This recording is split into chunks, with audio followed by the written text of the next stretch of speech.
O Paulo Vinícius, boa noite, Nicola. Depois dessa entrevista do Yuri Alberto, eu acho que ele sai do timão. E como é que tá a questão do Hugo Souza? Cara, o Paulo, eu posso garantir para você que o André Cury está trabalhando muito para que o Yuri Alberto seja negociado em janeiro, tá? O West Ham é o clube que mais procura atacante no futebol brasileiro. Eles contrataram o Füllkrug, que acabou não dando certo, um alemão que se machuca demais.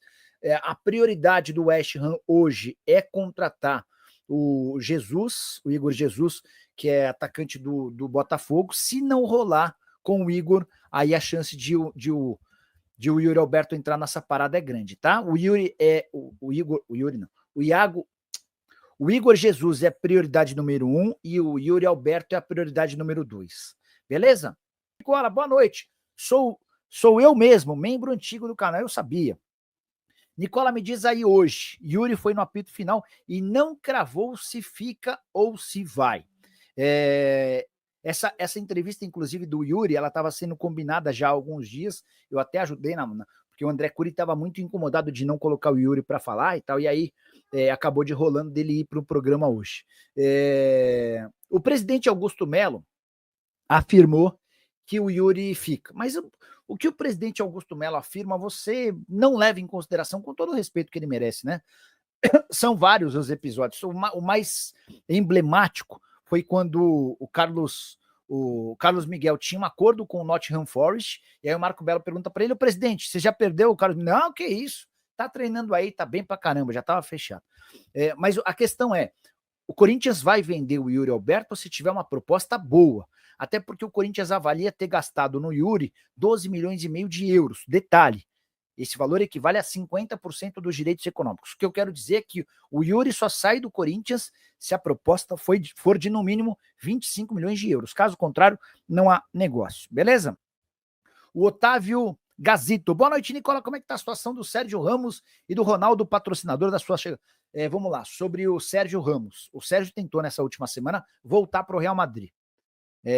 Vocês sabem, né? O Militão se machucou, vai ficar quase um ano parado, aquela piora das lesões de ligamento cruzado do joelho, né? O Sérgio ligou para o presidente, ligou para os amigos dele, e aí, vocês não querem? Não, obrigado. Descartaram na hora, nem deram ideia.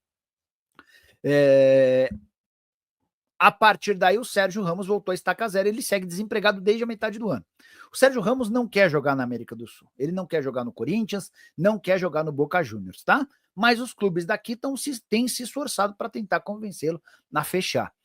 Não sei se essa história vai avançar, sinceramente, o que eu posso contar para vocês é que antes do fechamento da janela da metade do ano, o Corinthians chegou a sugerir 2 vezes ao Sérgio Ramos que mandaria representantes para lá, para se encontrarem pessoalmente com ele. E nos 2 casos o Sérgio falou, deixa para lá, depois a gente vê essa história, enfim, ele não queria avançar muito, tá? O Oliver Silva perguntando se o Yuri Alberto sai mesmo. O Yuri não fechou a porta para uma negociação no fim do ano, tá? Ele foi no programa do Neto no apito final nesse domingo e deu a entender que pode ser negociado. Vinícius Paulo quer saber sobre o Corinthians, tudo parado até o momento sobre contratações. Assim como o Cruzeiro, o Corinthians quer entender o que ele vai disputar para o próximo ano. E, cara, pessoal, é absolutamente pertinente, né? O Corinthians até outro dia brigava contra o rebaixamento. Agora o Corinthians pula dessa parte do rebaixamento e agora vai sonhar com o Libertadores. E se a vaga na Libertadores vier, o Corinthians também vai para a Copa do Brasil, algo que não acontece nesse momento. Nesse exato momento, o que o Corinthians tem para o ano que vem é Paulista, Brasileiro e Sul-Americana. Nem Copa no Brasil, nem Libertadores. Mas se o Corinthians conseguir terminar entre os 7 primeiros, se for G7, entre os 8 primeiros, se for G8, ou até G9, em caso de título do Cruzeiro na Sul-Americana, e o Corinthians estiver entre os 9, o Corinthians vai para a Libertadores e de quebra ainda pega a vaga na Copa do Brasil. E aí muda-se radicalmente o projeto. Então, eu acho compreensível que os dirigentes de futebol esperem um pouquinho para tomar as decisões sobre que reforços eles vão buscar. Que campeonatos a gente vai ter? É mais ou menos assim que os caras pensam, tá? O Igor Mantas, salve Nicola, se a Lusa vale 1 bi, imagina o Timão. Pois é, 10 bi, com patrimônio do estádio, com patrimônio de centro de treinamento, cara, com elenco, com a torcida, cara, essa é reflexão. Eu acho que a partir desse 1 bi da Portuguesa, a gente tem que discutir quanto é que valeriam os outros clubes. Ótimo questionamento, bom ponto. O Diego Rodrigues, pela participação do Yuri Alberto no apito final, a tendência é que ele saia. Pelo menos aparenta ser o desejo do atleta. Tá todo mundo com essa impressão depois de ter assistido ao programa. Vou até mandar uma mensagem pro Neto assim que acabar a live aqui para ver se ele me conta algum bastidor. O Lucas Cruz, Nicola, já tem alguma lista de dispensa no Corinthians e as possíveis contratações para 2025? Vamos lá. O Corinthians tem 7 atletas cujos contratos se encerram em dezembro. Vários deles não ficam, tá?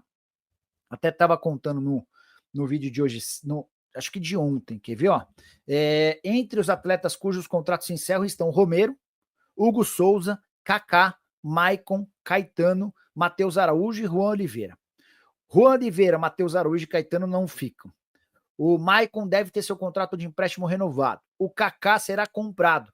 Ele ultrapassou uma marca de 2.000 minutos em campo e o Corinthians vai precisar comprá-lo por $2 milhões.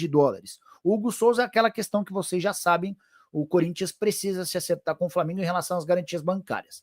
E o Ángel Romero bateu uma das metas estipuladas no contrato, que é a utilização por percentual de minutos em campo. Ele só não fica se ele não quiser, tá? Essa é a grande verdade. Eu começo esse vídeo falando da possível permanência do técnico Ramon Dias na próxima temporada. O Ramon Dias pode ficar no Corinthians em 2025, se o técnico tiver bons resultados nessas últimas 5 rodadas do Campeonato Brasileiro e o Corinthians conseguir classificar-se para uma pré-Libertadores. Aí a continuidade do técnico no Corinthians é praticamente certa se acontecer isso, se ele conseguir a classificação do Corinthians para a Libertadores da América. O Fabinho Soldado, que é gerente de futebol do Corinthians, né? Que é o todo-poderoso de futebol do Corinthians, o diretor executivo de futebol do Corinthians, é um que defende a permanência do treinador, independentemente dos resultados. Mas é claro que os resultados vão ser fundamentais para a permanência do Ramon Dias no comando técnico do Corinthians. Vai acontecer uma avaliação técnica no fim do Campeonato Brasileiro. Terminou o Campeonato Brasileiro, aí o Fabinho Soldado vai sentar-se à mesa juntamente com o Augusto Melo, técnico, o presidente do Corinthians, para definir se o Ramon Dias vai continuar ou não como técnico do Corinthians para a próxima temporada. Mas, repito, se ele conseguir a classificação para a próxima fase da Libertadores, aí dificilmente ele vai... se ele conseguir a classificação, é claro que ele vai ficar como técnico na próxima temporada. Porque, pensa bem, vai terminar o ano livrando o time do rebaixamento. E ele foi contratado para livrar o time do rebaixamento. E ele conseguiu essa meta, esse objetivo, livrar o time do rebaixamento. Se ele conseguir ainda a classificação para a Libertadores da América, aí é claro que ele vai se encher de moral e vai conseguir a permanência no time do Corinthians para a próxima temporada.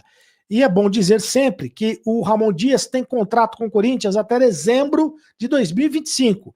Pelo contrato, ele está garantido. Acontece que se o Corinthians quiser mandá-lo embora, vai ter que pagar a multa rescisória. Então, por enquanto, o Ramon Dias continua com prestígio no timão, embora já tenha sofrido muita pressão no Corinthians nessa temporada. Mas depois que venceu o Palmeiras na última rodada, meu amigo, aí tudo foi entendeu? Tudo ficou mais tranquilo. Você venceu pro Palmeiras, se você vencer o Palmeiras, se você é técnico do Corinthians e vence o Palmeiras, aí você vai pro céu. Essa é que é a verdade. Agora, se você é técnico do Corinthians e perde pro Palmeiras, aí você vai pro inferno.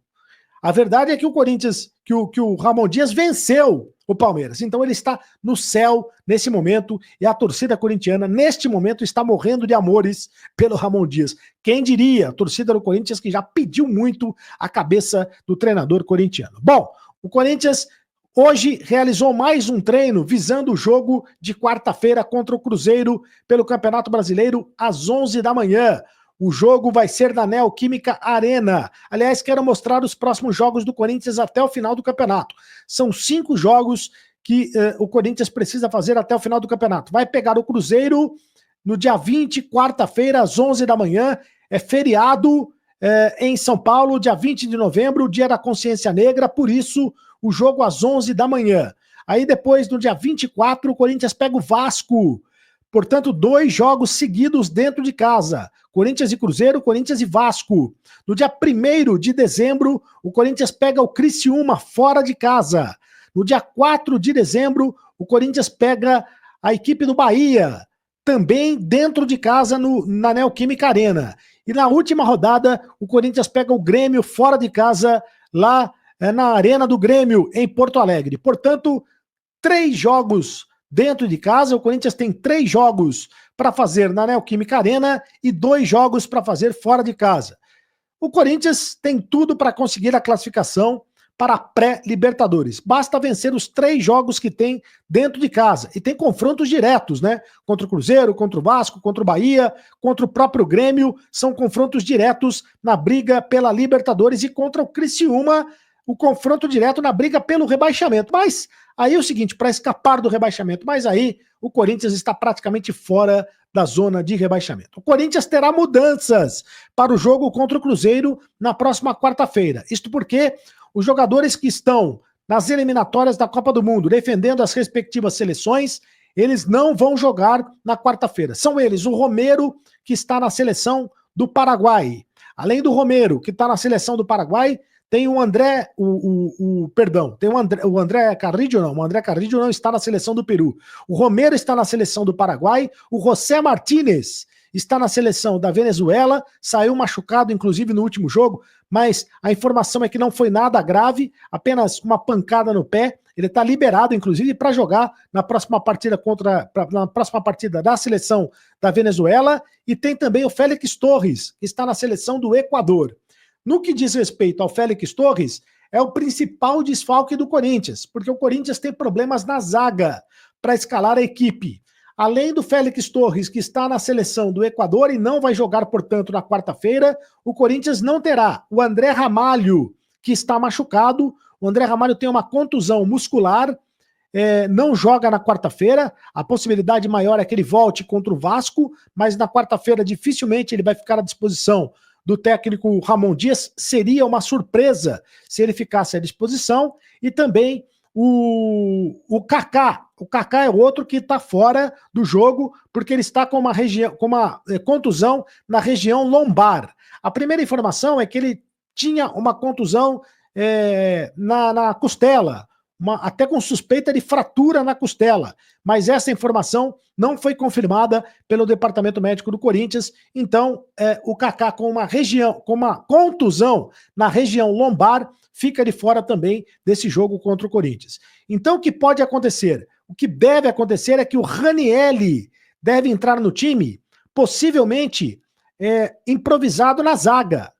É isso, o Ranielli pode entrar no time, possivelmente improvisado na zaga, porque o Corinthians não tem outro zagueiro. O Caetano está fora dos planos do Corinthians, porque não vai renovar o contrato com o Timão. O Caetano seria uma opção, mas está fora dos planos. O Renato, zagueiro das categorias de base, tem ficado no banco de reservas, é outra opção, mas eu acho que é difícil o Ramon Dias lançar mão do Renato, garoto das categorias de base, para esse jogo. A possibilidade maior é que ele faça a escalação com o Ranielli improvisado na zaga, ao lado do Gustavo Henrique. E o Mateuzinho deve ser novidade também na lateral direita. Cumpriu suspensão, deve voltar ao time no lugar do Fagner, que jogou a última partida. O provável time do Corinthians para jogar contra o Cruzeiro, vou botar no campinho para você. Hugo Souza, Mateuzinho, Ranielli ou Renato, né? Seria uma surpresa se o Renato fosse escalado, o garoto das categorias de base. O Gustavo Henrique e o Bidu. Charles, André Carrillo, Alex Santana e o Garro. Yuri Alberto e o Memphis Depay. Esse o time do Corinthians, provável time do Corinthians para pegar o Cruzeiro na próxima quarta-feira. E agora eu quero falar do Thales Magno, porque o Thales Magno é o seguinte, é um jogador que tem ficado no banco de reservas, mas é um jogador que é muito importante no elenco do Corinthians. E o Corinthians já está tentando renovar o empréstimo do Thales Magno. O Thales Magno pertence ao Grupo City, né, e ele estava jogando no New York City, lá dos Estados Unidos. Tem apenas 22 anos, o Corinthians contratou o jogador por empréstimo de uma temporada e com opção de compra de 13 milhões e meio de dólares. Se o Corinthians quiser ficar com o Thales Magno, ele vai ter que pagar 78 milhões de reais para contratar o jogador. Ele tem contrato ainda demais, o contrato dele termina no meio do ano que vem, né? No meio do ano que vem, mas o Corinthians já está tentando fazer um novo contrato de empréstimo com a equipe do New York City. O Thales Magno é agenciado pelo Carlos Leite, e o Carlos Leite, empresário de jogadores, está tentando renovar o empréstimo do Thales Magno para que ele fique mais uma temporada no Corinthians. Se não conseguir renovar o empréstimo, o Corinthians vai ter que pagar 78 milhões de reais. Vale essa grana toda? Eu acho que ele é muito bom jogador, mas não vale essa grana toda, porque ele não é titular do time do Corinthians, né? Se fosse titular, aí você poderia pensar direito se realmente vale essa grana toda. Mas ele não é titular, ele é reserva do time do Corinthians. É bom jogador, é um jogador ótimo para ter no elenco, para você mudar o esquema de jogo, né? É um jogador que cai pelas pontas, é um jogador inteligente, é um jogador habilidoso, de muita qualidade técnica, mas eu acho que não vale 78 milhões de reais. Eu acho que é muito dinheiro para contratar o Thales Magno. Deixe a sua opinião aqui no canal do Cereto. O que você acha? Você acha que vale a pena contratar o Thales Magno por 78 milhões de reais? Então é isso aí, pessoal. Ficamos com o vídeo de hoje, com as notícias do Corinthians. O que você achou delas? Deixe no comentário a sua opinião. Não esqueça de deixar o seu like e de se inscrever no canal. Até a próxima. Tchau, tchau.